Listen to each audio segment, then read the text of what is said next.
Hello my dear beautiful souls. Twin flame ஜேர்னியில் நம்ம ட்வின்னுக்கு ரொம்ப அன்பை கொண்டு போய் கொடுப்போம். திரும்ப திரும்ப திரும்ப பாவம் தோணி கொண்டு போய் கொடுப்போம். அப்போல்லாம் நம்ம என்ன நினச்சிக்கிட்டு இருக்கோம் அப்படின்னா, நமக்கு ரொம்ப அன்பான மனசு, அப்படி வாரி கொடுக்குற வள்ளல் அப்படின்னு நினச்சிட்டு இருக்கோம். ஆக்சுவலி இங்கே என்ன தெரியுமா, நம்ம நமக்கு இம்பார்ட்டன்ஸ் கொடுக்காம நம்ம மற்றவங்களுக்கு இம்பார்ட்டன்ஸ் கொடுக்குறோம் அப்படிங்கிறத தான் அங்கே காமிக்கிறோம். நம்ம இதே தான் லைஃப்பில் எல்லா இடத்துலையுமே பண்ணிகிட்ருப்போம். அவங்களுக்கு அன்பை கொண்டு போய் கொடுக்குறீங்கல்ல, உங்களுக்கு அவங்க கொடுக்குறாங்களா அந்த மாதிரி?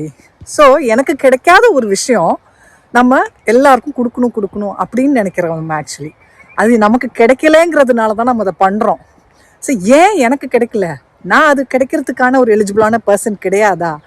ஏன் எனக்கு அது கிடைக்கக்கூடாதா? கிடைக்கிறதுக்காக நான் அந்த ஒரு ஃப்ரீக்குவன்சியில் நின்னா அது எனக்கு கிடைக்காதா அப்படிங்கிற கேள்விகளை கேளுங்க. அங்கே அதை விட்டுட்டு நம்ம என்ன பண்ணுறோம், பரவாயில்ல எனக்கு கிடைக்கலனாலும் பரவாயில்ல, எனக்கு கிடைக்காத ஒரு விஷயம் மற்றவங்களுக்காவது நான் கொடுக்குறேன். இதே தானே இந்த பழங்காலத்தில் இந்த பேரண்ட்ஸ் எல்லாம், என்னால் படிக்க முடியல அதனால என் பசங்களை படிக்க வைக்கிறேன்னு போட்டு பாடாப்படுத்துவாங்க. அதே மாதிரி தான் நம்ம இப்போ நம்ம ட்விட்டை போட்டு படுத்துகிற பாடு. எனக்கு கிடைக்கல அதனால நான் உனக்கு கொடுத்து உன்னை கஷ்டப்படுத்துறேன்ட்டு போட்டு கஷ்டப்படுத்திக்கிட்டு இருக்கோம் அவங்கள. ஸோ அவங்க என்ன சொல்கிறாங்க அப்படின்னா, எனக்கு வேண்டாம், என்னால் தாங்க முடியல, உன்னோட அன்பு என்னால் தாங்க முடியல, ப்ளீஸ் என்னை விட்டுரு அப்படிங்கிறாங்க. ஸோ யாரெல்லாம் இன்னும் சேஸ் பண்ணி உங்கள் ட்வின் பின்னாடி லவ்வை கொடுத்துட்ருக்கீங்களோ அவங்க இப்படி தான் அழுகுறாங்க. எவ்வளோ கஷ்டமாக இருக்கும் யோசிச்சு பாருங்கள். நம்ம பேரண்ட்ஸ் கிட்டலாம் சொல்லுவோம் இல்லையா, உங்களால் படிக்க முடியலங்கிறதுக்காக எங்களை ஏன் இந்த மாதிரி கஷ்டப்படுத்துறீங்க அப்படின்னு சொல்லுவோம் இல்லையா, அந்த மாதிரி தான் உங்கள் ட்வின் சொல்கிறாங்க. ஸோ சேசிங் எனர்ஜியில் இருக்கிறவங்க எல்லாம் யோசிங்க, நீங்கள் அன்பை கொடுத்து அவங்களுக்கு ஏதோ பெருசாக சாதிக்கிற மாதிரி நினைக்காதீங்க. நீங்கள் உங்களையும் கேவலப்படுத்திக்கிறீங்க, அவங்களையும் கஷ்டப்படுத்திக்கிறீங்க.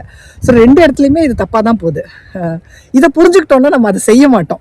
நம்ம தான் நம்ம பெரிய நல்ல விஷயம் செய்கிறோம் அப்படின்னு நினச்சிக்கிறோம். இப்படி தானே நம்ம பேரண்ட்ஸும் நினச்சிக்கிறாங்க.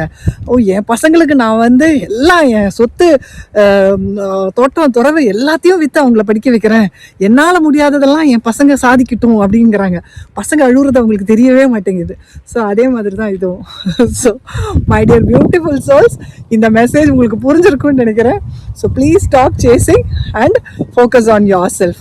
உங்களுக்கு அதெல்லாம் கிடைக்கணும்னு நீங்கள் உங்களில் ஒர்க் பண்ணுங்கள், உங்களுக்கே கொடுங்க, எல்லாமே உங்களை தேடி வரும். ஓகே டியர்ஸ், டேக் கேர், பாய்.